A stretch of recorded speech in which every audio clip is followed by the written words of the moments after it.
Let's start with a picture that is familiar to too many, though it is rarely spoken about out loud. Imagine a man, let's call him Michael. He is 39 years old. He is a successful professional, a responsible citizen, and he has been married for 10 years. It is 7:30 p.m. Michael has just parked his car outside the house for which he faithfully pays the mortgage. The lights are on in the windows. Inside is his family, his wife, and two children. But Michael doesn't get out of the car. He sits in silence, gripping the steering wheel, staring at the front door of his own home. He takes a deep breath in, then exhales. He isn't just resting after work. He is gathering his courage. He is preparing himself because he knows as soon as he steps over that threshold, he ceases to be Michael, a human being with dreams, opinions, and feelings. He turns into a function, a resource, an object that must perform tasks, meet expectations, and extinguish conflicts. Michael loves his family, but he feels infinitely lonely and exhausted inside an institution that, in theory, was supposed to be the source of his strength. And if you recognized yourself in Michael right now, even for a second, this video is for you. Today, we are going to talk about a topic that triggers a storm of emotions, but one that must be discussed with a cool head. We are going to talk about why modern marriage has become an extremely risky enterprise for a man. We will break down the psychological and social traps that turn a partnership into an obligation. But I want to dot the I's and cross the T's right away. This video is not an attack on women. We are not blaming anyone here. Women often find themselves hostages of the same broken scenarios. Moreover, as a married man myself, I know happy, functional, supportive marriages exist. They are rare like diamonds, but they are real.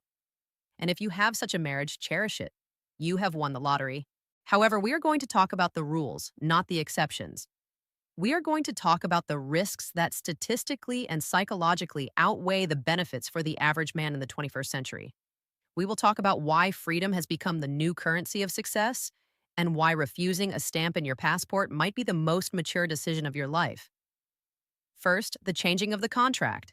To understand the problem, we need to rewind time and look at the structure. Historically, marriage was a clear social contract. It was a union based on complementarity.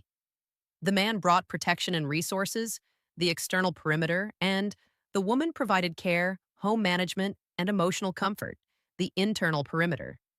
It wasn't a question of who is better, it was a question of survival and efficiency. What is happening today?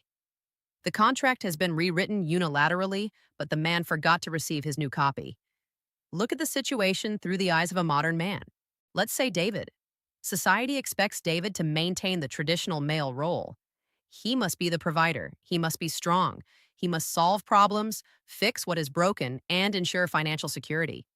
If David says, "I'm tired, I want to be supported," he will be looked at as a loser. But at the same time, the traditional bonuses that a man received in exchange for his responsibility have disappeared. Coming home, David no longer enters a rest zone. He is expected to work a second shift.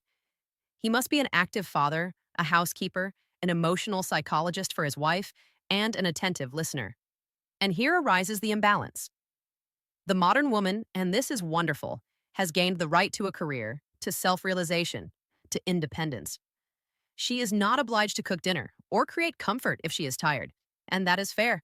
But what is unfair is that the man is still required to fulfill his traditional duties as provider plus half of the household duties, all while stripping him of the status of head of the family. The man turns into a universal soldier who owes everything to everyone but to whom no one owes anything. He is a sponsor, a handyman, and a psychotherapist rolled into one. But his status in the house is often reduced to that of a naughty schoolboy who needs to be controlled and corrected. This creates a deep sense of injustice. Men feel cheated, not because they are against partnership, but because modern partnership often looks like a game with only one goalpost, where your resources are shared, but your needs are your personal problem. Second, responsibility without authority. In management and organizational psychology, there is an unbreakable golden rule. You absolutely cannot place full responsibility for the final result on a person if you do not simultaneously endow them with the authority and real power to make tough decisions. Violating this balance is not just a management error, it is a direct and guaranteed path to deep neurosis and emotional burnout, as the human psyche cannot sustain the weight of obligation without levers of control for long. Unfortunately, this toxic scheme perfectly describes the state of many modern husbands. Let's consider this with the clear example of James, who works as a financial analyst and knows the value of money perfectly well. He physically feels the weight of responsibility to ensure his family needs nothing not only today, but 10 years from now. Therefore, seeing that family expenses are rising dangerously, James suggests reasonably optimizing the budget, postponing an unjustifiably expensive vacation, or foregoing the purchase of a new car on credit. In a healthy, functional system, his expert opinion would be accepted with gratitude and respect as a manifestation of care for the future. But in the modern scenario, James encounters what I call the emotional veto, where he is told, "You are music boring. You are limiting us, or we deserve this rest." His authority as the family's chief strategist is completely ignored, and logic and long term planning are sacrificed to momentary desires and whims, turning his arguments into empty noise. Decisions are made exclusively based on here and now emotions. But, and this is critically important, when a year later, the family inevitably faces financial difficulties due to these spendings. Guess who will be assigned the blame? Of course, James. Society, his wife, and unfortunately even he himself, having succumbed to the pressure, will consider that it was he who failed in the role of provider even though his hands were tied. As a result, the man finds himself in a sophisticated trap. He bears personal responsibility for the safety of the ship, but he is categorically forbidden to touch the helm. All he is allowed to do is silently pay for the fuel and pray that the vessel doesn't crash into the iceberg that others have steered it toward. This psychologically destructive state breeds chronic background anxiety, which over time corrodes the personality from the inside. The man ceases to feel like a man because his main evolutionary function, decision M and protecting the pack, gradually atrophies from disuse. He turns into a convenient ATM with a hugging function, losing the very core and confidence that once made him attractive in his partner's eyes. Third, the deficit of respect. Research in family psychology shows an interesting fact. For a woman, the most important marker of love is care and understanding. But for a man, it is respect and trust. A man can endure a lot hardship, deprivation, fatigue, but he cannot exist for long in a place where he is systematically disrespected. In modern culture, the image of the father and husband has undergone a strange mutation. Turn on any popular sitcom or watch a commercial. How is the man portrayed there? Most often, he is a good natured but slightly dim witted goofball who cannot handle basic household tasks without the wise guidance of his wife. Dad messed everything up again. Good thing mom knows how to do it. This cultural code penetrates real families. A man coming home often enters an atmosphere of micromanagement. He is criticized for how he loaded the dishwasher, how he dressed the children, how he does the shopping. He is constantly being improved and corrected. Imagine Robert at work. Robert manages a department of 20 people. His colleagues respect him. His opinion is listened to, and his decisions affect the company's profit. But as soon as he steps over the threshold of his home, his status resets to zero. His opinion on raising children or running the household is often perceived as noise. Psychologically, this creates a split. The man starts looking for respect anywhere but at home. He stays late at work, retreats to the garage, into video games, to the gym. Not because he doesn't love his family, but because at home, he feels defective. A paradox that is shameful to speak of. Many men admit that they feel more respect and acceptance from random fellow travelers, a barista in a coffee shop or colleagues, than from their own spouse because strangers observe the boundaries of politeness.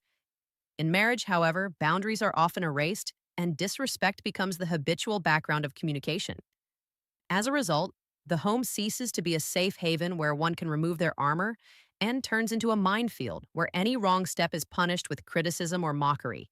Over time, this leads to irreversible alienation because it is impossible to sincerely love and desire someone who looks down on you like a negligent subordinate. Fourth, a risky financial bet. Let's be realistic and look at the legal side of the issue.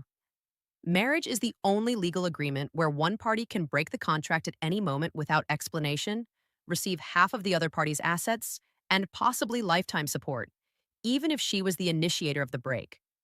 For a man who has spent years building capital, a business, or a career, marriage is a colossal financial risk. Look at Thomas's story. Thomas built his business for 15 years. He worked 80 hours a week, took risks, didn't sleep at night.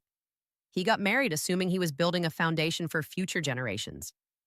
7 years later, the marriage fell apart. The reasons were banal. We drifted apart. I don't feel the spark anymore. No cheating, no loud conflicts. The feelings just left. The court divided the assets in half. The business had to be sold or split up to pay the share.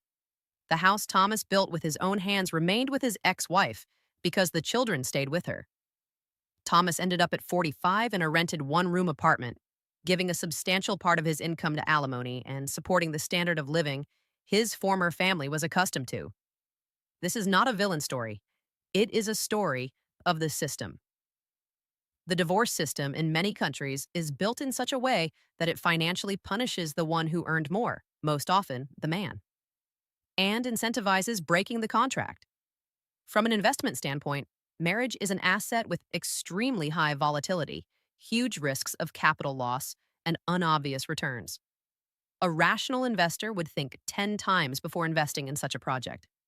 And many modern men are exactly those rational investors.